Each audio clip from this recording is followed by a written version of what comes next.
మన ప్రభువుని మనకి ఏమై ఉన్నాడో, మనం ఏం చేయాలో ఇవన్నీ కూడా దేవుడు మనతో మాట్లాడేటువంటి వాడు ఉంటున్నాడు. కనుక దాని కొరకై మరి ఈ దినము మీకు ఒక మాట చెప్పాలని ఆశపడుతూ వచ్చాను. ఎక్కడ పెట్టాను? యెషయా గ్రంథంలో చూడండి ఒక మాట.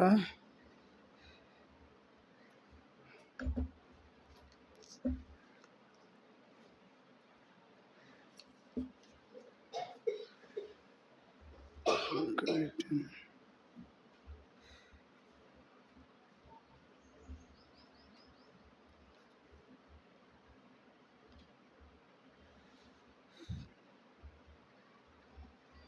నిమిషం ఇక్కడ పెట్టాను పేపర్.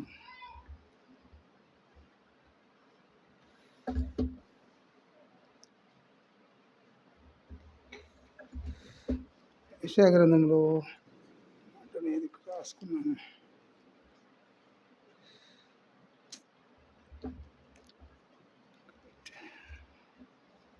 నిమిషం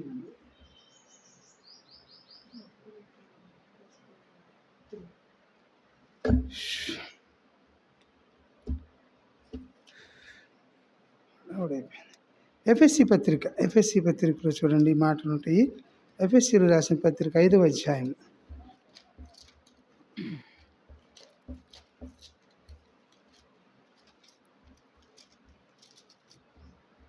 ఎఫ్ఎస్సీలో రాసిన పత్రిక 5వ అధ్యాయము మొదటి 2 వచనాలు కూడా చదువుకుంటాం. అపోస్తలుడైన పౌలు ఎఫ్ఎస్సి సంఘానికి రాసినటువంటి పత్రిక 5వ అధ్యాయము మొదటి 2 వచనాలు, కావున మీరు ప్రియులైన పిల్లల వలె దేవుని పోలి నడుచుకొనుడి, క్రీస్తు మిమ్మల్ని ప్రేమించి పరిమళ వాసనగా ఉండుటకు మన కొరకు తన్ను తాను దేవునికి అర్పణముగాను బలిగాను అప్పగించుకొనను అలాగున మీరు కూడా ప్రేమ కలిగి నడుచుకోవాలి. కాబట్టి ఈ యొక్క హెచ్చరిక వర్తమానంలో ప్రభు నా గమనంలోకి తీసుకొస్తున్నటువంటి హెచ్చరికలు మనం చూసినప్పుడు ఎలాగూ నడుచుకోవాలని చూస్తే, మరి ఇందాక మనం చూసుకున్నాము కదా, ఇందాక చదివినటువంటి భాగంలో నీ యొక్క మరి నడిపింపు నాకు దయచేయి ప్రభు అని దావీదు అడుగుతూ వచ్చినాడు. అయితే ఇక్కడ ఎఫ్ఎస్సి సంఘానికి రాస్తూ మీరు ఆయన ప్రభువు మాట్లాడుతున్నటువంటి మాటలు, ఆయన చెబుతున్నటువంటి మాటలు ఏంటంటే, కావున మీరు ప్రియులైన పిల్లల వలె. కాబట్టి ఎలా ఉండాలంటే మనము దేవునికి ప్రియమైన పిల్లల వలె, ఇష్టులైన పిల్లల వలె మనం ఎలా ఉండాలంట, దేవుని పోలి నడుచుకోవాలి. కాబట్టి మరి ప్రాముఖ్యమైనటువంటి తలంపు ఏంటంటే మనం ఎలా నడుచుకోవాలి. ఈ 2025 సంవత్సరంలో ప్రవేశించినటువంటి నీవు నేను కూడా, మరి ఒక ఫిబ్రవరి నెలలో ప్రవేశించినటువంటి నీవు నేను కూడా మరి మనం ఎలా నడుచుకుంటున్నాము, మన నడక ఎలా ఉన్నది, మన తీరు ఎలా ఉన్నది అని మనల్ని మనం పరిశీలన చేసుకుని, మరి మన ఎదుటి ఉంచబడినటువంటి బల్లలో యోగ్యమైన రీతిలో మనము మరి మనల్ని మనం పరిశీలన చేసుకుని పరీక్షించుకుని దేవుని యొక్క వాక్యముని మనం పరిశీలించుకున్నప్పుడే ఆయన యొక్క బల్లలో మనము ప్రవేశించగలుగుతాం. కనుక ఏ విషయాల్లో మరి మనం ఏమైనా అభ్యంతరంగా ఉన్నాయో, ఆటంకపరుస్తున్నాయో, ఏ విధంగా మనం నడుచుకోలేకపోతున్నామో, ప్రభువుకు తగినట్లుగా నడుచుకోలేకపోతున్నామో, ఆయా విషయాల్లో మనము పరిశీలన చేసుకుని పరీక్షించుకుని మరి 4వ అధ్యాయం చూస్తాం. ఇదే అధ్యాయము 4:32 కూడా చదువుతాము.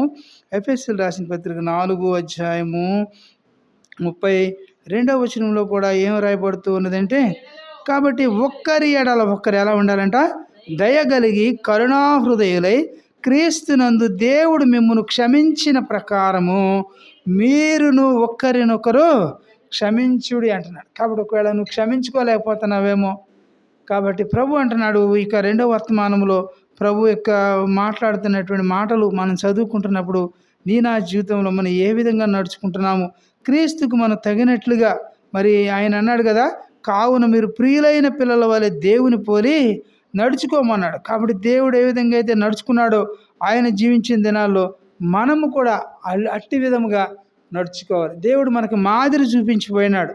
కనుక నేను కూడా మాదిరి లేకుండా మరి మన యథారాజా తదా ప్రజల ఉంటే మరి నీకు నాకు లోకంలో ఉన్నటువంటి వారికి ఎలాంటి భేదం ఉండదు. కాబట్టి మనం ఏ విధంగా నడుచుకుంటున్నాము మనల్ని మనం పరిశీలన చేసుకుందాం. కాబట్టి క్రీస్తు మిమ్మల్ని ప్రేమించి పరిమళ వాసనగా ఉండుటకు ఏం చేస్తాయంటే దేవుడు నిన్ను నన్ను ప్రేమించినటువంటి ప్రభు ఏమంటున్నాడు? పరిమళ వాసనగా ఉండుట కొరకు మన కొరకు దేవుడు ఏం చేయబడ్డాడంట? తన్ను తానే దేవునికి అర్పణముగాను బలిగాను అర్పణముగాను బలిగాను అర్పించుకున్నాడు. ఎంత దేవుడు సమర్పించుకున్నాడో మరి చూసారా? కాబట్టి నీలో నాలో అంత సమర్పణ అంత మరి ఉన్నదో లేదో మనం పరిశీలన చేసుకుందాం. ఎవరో వచ్చి మనం విమర్శిస్తే మనం ఎంత మాత్రం కూడా ఇష్టపడం, కానీ మనల్ని మనమే పరిశీలించుకున్నప్పుడు మన హృదయం మన యందు దోషారోపణ చేయనెడల మనము ఆ యొక్క బల్లలో యథార్థముగా పాలు పంపులు పొందా బొద్దులు వింటున్నాం.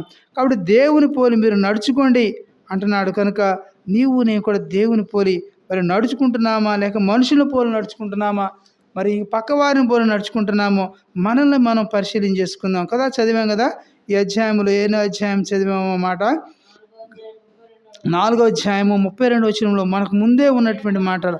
కాబట్టి ఎలా ఉండాలని దేవుడు కోరుకున్నాడంట? ఒక్కరి ఎడల ఒకరు దయ కలిగి ఉండాలి. రెండవది కరుణాహృదయులై క్రీస్తునందు. కాబట్టి క్రీస్తునందు దేవుడు మిమ్మును క్షమించిన ప్రకారం కదా మనం చేస్తాం కదా పరలోక ప్రార్థనలో. దేవుడు ఏందా పరలోక ప్రార్థన చెప్పండి మీరు ఒకసారి. కాబట్టి చదవండి, చెప్పండి. నీ రాజ్యం వచ్చును గాక అంటాడు. మమ్మల్ని క్షమించిన ప్రకారం మా పాపములు కూడా క్షమించమని ప్రార్థన చేస్తాం. అయితే నోటితో ప్రార్థన చేయడం కాదు, కానీ ఇక్కడ దేవుడు అడుగుతున్నాడు ఈ మధ్యాహ్నం వేళలో నన్ను కూడా. ఆయన 32వ వచనంలో అడుగుతున్నాడు, ఒక్కని ఏడలో ఒకడు ఏం చేయాలంట?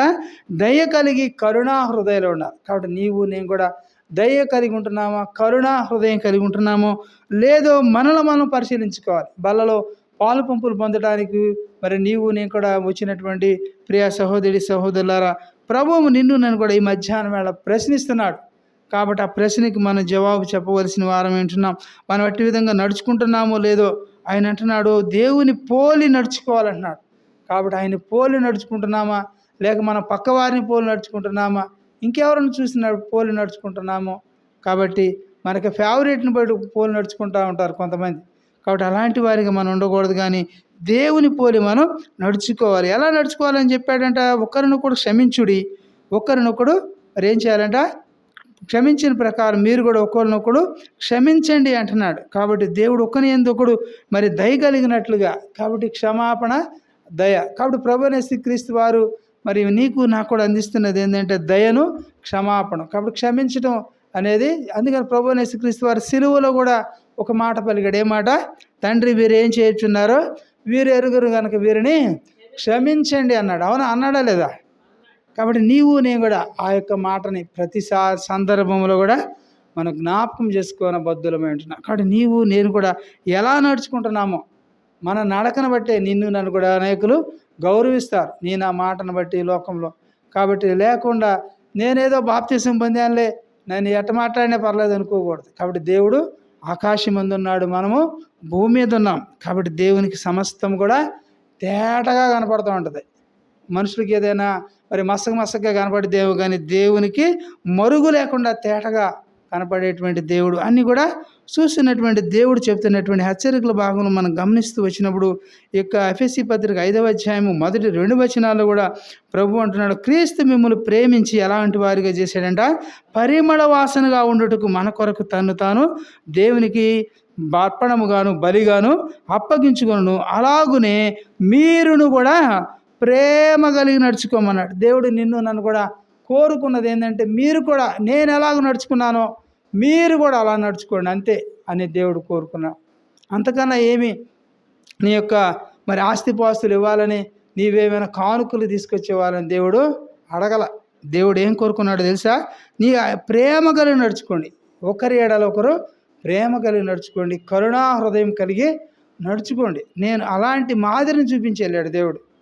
కాబట్టి నేను కూడా అట్టి మాదిరిని పాటిస్తున్నామో లేదా అని మనం పరిశీలన చేసుకుని యోగ్యమైన రీతిలో బలలో పాలు పంపులు బద్దులు వింటున్నాం. అలాగే యెషయా గ్రంథం 43వ అధ్యాయంలో కూడా కొన్ని మాటలు మనం వేగంగా చూసి మనం మరి బలలో పాలు పంపులు పొందవలసిన వారు విన్నాం. కనుక ఆ మాట కూడా చూస్తాము. యెషయా గ్రంథం 43వ అధ్యాయము 24-25 వచనాలు చదువుకుంటాం. 24-25 వచనాలు మనం వేగంగా చదువుకుంటే కాబట్టి అక్కడ అంటున్నాడు 24, 25 వచనాల్లో ప్రభు అయిన యేసుక్రీస్తు వారు, నా నిమిత్తము సువాసన గల లవంగపు చెక్కను నీవు రోకలిచ్చి కొనలేదు, నీ బలి పశువుల కొవ్వు చేత నన్ను తృప్తిపరచలేదు సరే కదా, నీ పాపముల చేత నీవు నన్ను విసిగించితివి, నీ దోషముల చేత నన్ను నీవేం చేసావంట, ఆయాస పెట్టితివి, నేనే నా చిత్తానుసారముగా నీ అతిక్రమములను తుడిచివేచున్నాను. కాబట్టి దేవుడు ఎంతగా నిన్ను నన్ను కూడా క్షమించాడో చూసారా.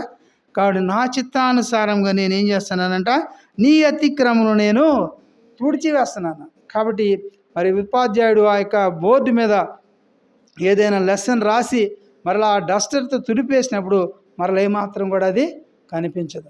అలాగే ప్రభు అయిన యేసుక్రీస్తు వారు నా యొక్క దోషములన్నిటిని, పాపములన్నిటిని కూడా దేవుడు ఏం చేస్తూ వచ్చాడంట, ఆయన తుడిచి వేసినాడు. మరలా జ్ఞాపకం చేసుకోవాలి. మనమైతే జ్ఞాపకం చేసుకుంటాం కదా, నీకు అది పెట్టాను, నీకు ఇది పెట్టాను, నీకు అది ఇచ్చాను, ఇది ఇచ్చాను అని మనము దెప్పుకునే వారికి ఉంటాం.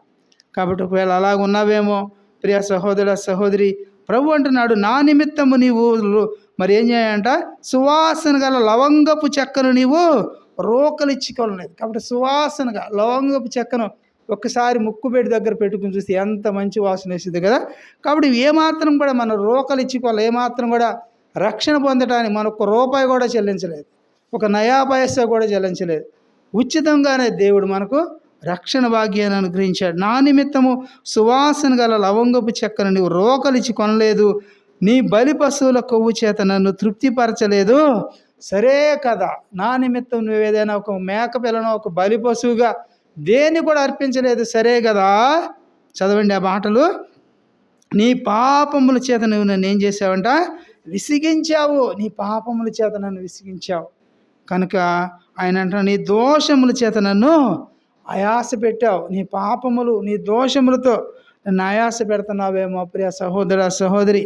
నిన్ను నీవు నన్ను నేను మనం పరిశీలన చేసుకుని పరీక్షించుకుని యోగ్యమైన రీతిలో మరి బల్లారాధనలో మనం ప్రవేశించ బద్దులు వింటున్నాం. అంతేగాని యాంత్రికంగా ఆచారంగా అలవాటుగా పాలు పంపులు పొందితే శిక్షకు పాత్రుడు అయి ఉంటావు, పాత్రురాలు అయి ఉంటావు.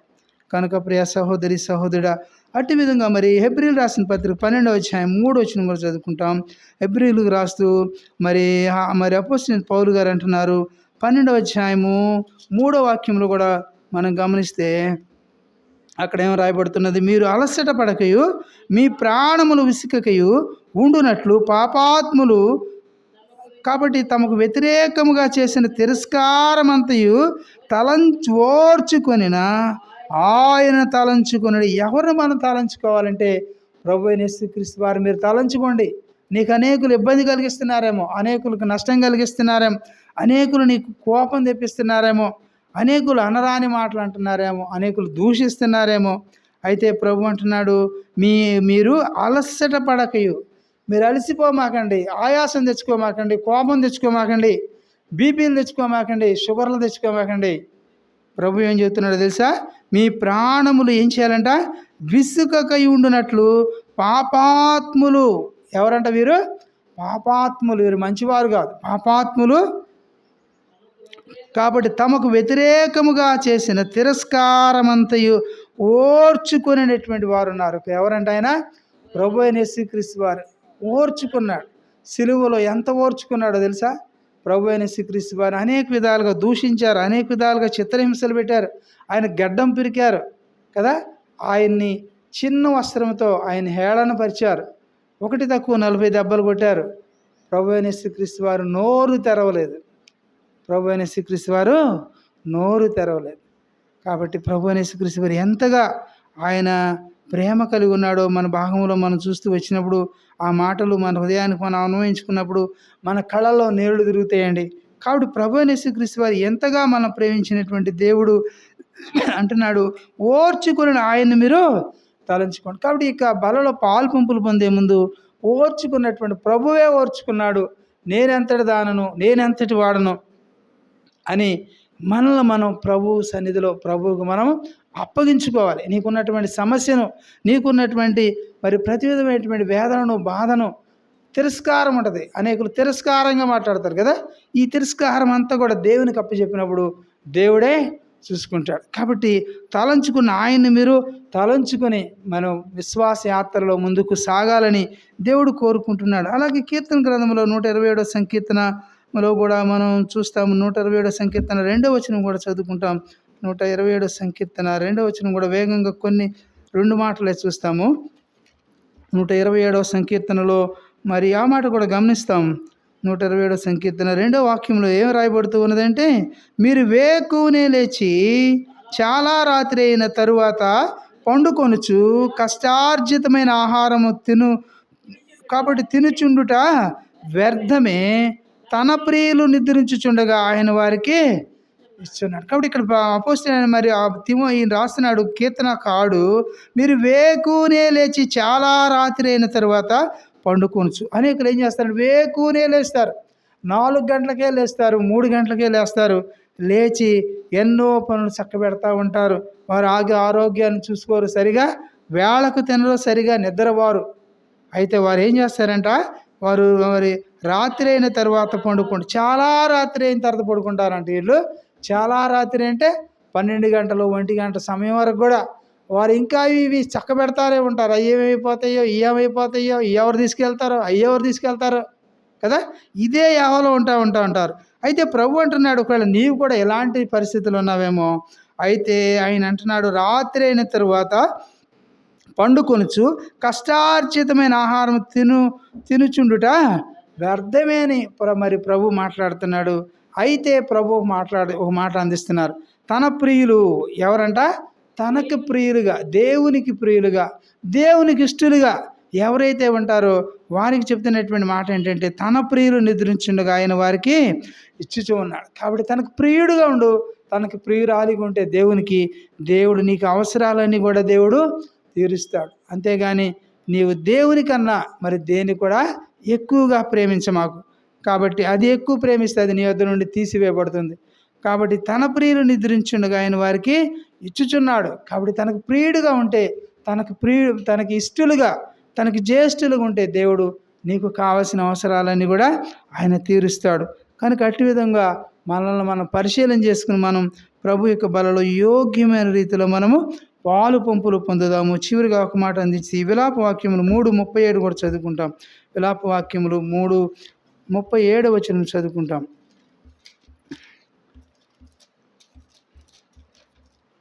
విలాప వాక్యములు 3వ అధ్యాయము 37 వచనం. విలాప వాక్యములు 3:37 వచనం చదువుకుంటే, ప్రభు సెలవు లేక మాట ఇచ్చి నెరవేర్చగలవాడెవడు? కాబట్టి ప్రభు సెలవు లేకుండా మాట ఇచ్చి ఎవరైనా నెరవేర్చగలరా? కాబట్టి ప్రభు చిత్తమైతే, ప్రభు ఇష్టమైతే నేను అది నెరవేర్చగలుగుతాను, అది నేను చేయగలుగుతాను, అది నేను ఇవ్వగలుగుతాను, అది నేను మరి అందించగలుగుతానని చెప్పాలే కానీ ప్రభు అంటున్నాడు, ప్రభు సెలవు లేనిది మాట ఇచ్చి నెరవేర్చగలవాడు ఎవడు అని అక్కడ క్వశ్చన్ మార్క్ ఉంది.